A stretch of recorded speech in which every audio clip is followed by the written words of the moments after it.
Since its launch, the Audi R8 has won accolades, praise, and the lust of many a man and woman. More recently, it's also won on the racetrack, building credibility by winning races like the Nürburgring 24 and the 24 Hours of Daytona.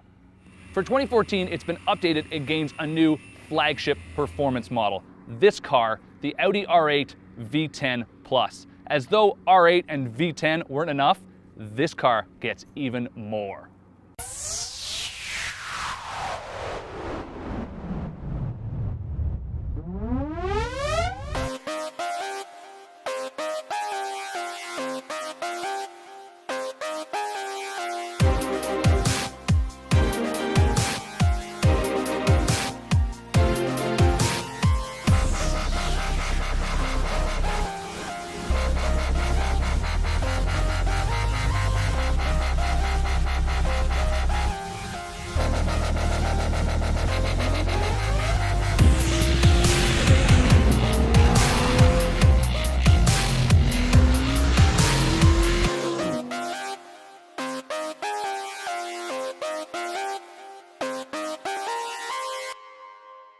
Like the body, the interior of the R8 is a work of art. I mean, look at this. I'm talking about diamond quilted stitched Alcantara, and that's just the headliner. The same pattern can be found flowing along the seats and on the doors, and this interior has tons of carbon fiber. I just love all of it, and there's huge amounts running down the center on the doors, the door handles, and you have to love this great detail here. You can see the carbon fiber, it's gloss, and when it wraps around the top, it's actually matte, and presumably that's so that it doesn't give off a lot of glare and blind you while you're driving. The Germans think of everything. Positioning itself as the one true Porsche 911 rival, the R8 delivers the perfect mix of exotic performance and daily drivability. Sure, it costs a chunk more than a 911, but in the bar scene of exotic performance cars, this makes the 911 look like the hot chick's ugly friend.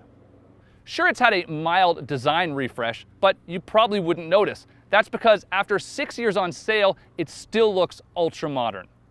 Updates for 2014 include slightly new headlights and taillights with full LED lighting, newly designed mirrors, and circle exhaust finishers. Plus, there are new wheel designs. The V10 Plus model adds even more style with a carbon fiber front splitter, rear diffuser, and side blades. Those components help it shed 130 pounds over the standard production model, as do other weight reduction measures. I'm talking about lighter seats, a smaller gas tank, carbon ceramic brakes, and reduced sound deadening in the engine bay. All said, it now weighs a modest 3,660 pounds when equipped with the all-new 7-speed dual-clutch S-tronic transmission.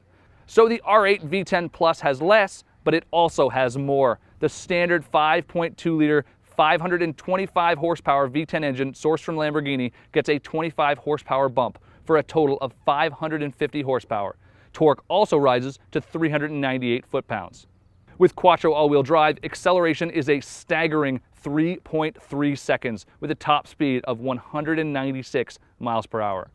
So have all those racing victories helped evolve the R8's performance? Where better to find out than the track?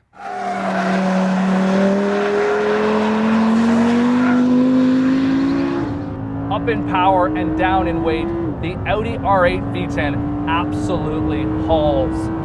Something I'm not used to in a car is that it revs out so high. Usually that happens in less powerful cars, whereas big engines are usually not that high revving. But this thing has a max power at 8,000 RPM. And getting it up there is a wonderful thing to do because it sounds spectacular.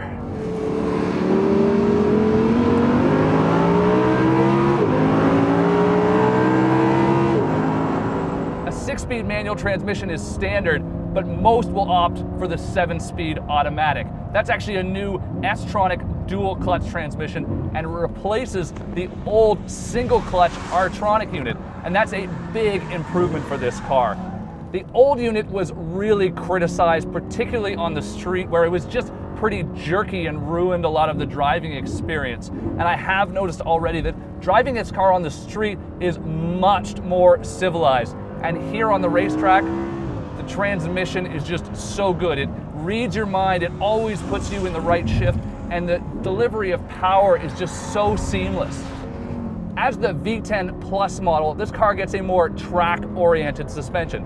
Now, the regular cars use a magnetic ride control suspension, which is adjustable. This is really just one setting, and that's stiff.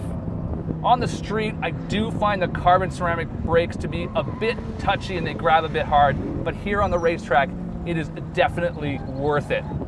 They've withstood repeated abuse and have definitely outlasted these Pirelli tires.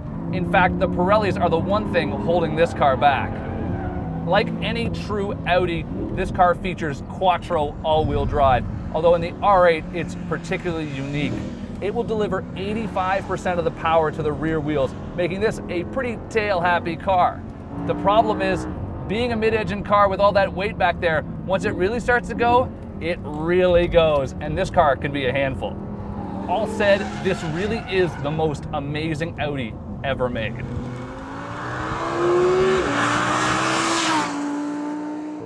By now you may be thinking my opinion of the Audi R8 is about as balanced as a teenage girl's view of Justin Bieber.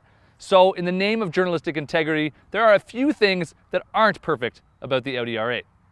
Forgetting the price, it does have some drawbacks when compared to, say, a Porsche 911. For starters, the roof overhang is pretty severe, making it not that easy to see out of, especially when you're driving around in the city. On top of that, this model's suspension is also quite stiff. It's not unlivable by any means, but the adjustable magnetic ride would be nicer if you're really going to use this as a daily driver. Anything else? Well, sure, the cup holders suck. So apparently it's like a Porsche in that way too. A true everyday exotic, I'm not sure what's more amazing about the Audi R8. That it looks this awesome and goes this fast, or that 6 years on sale and it's still this good. And with updates for 2014, including this $179,000 V10 Plus model, it's right at the front of the pack.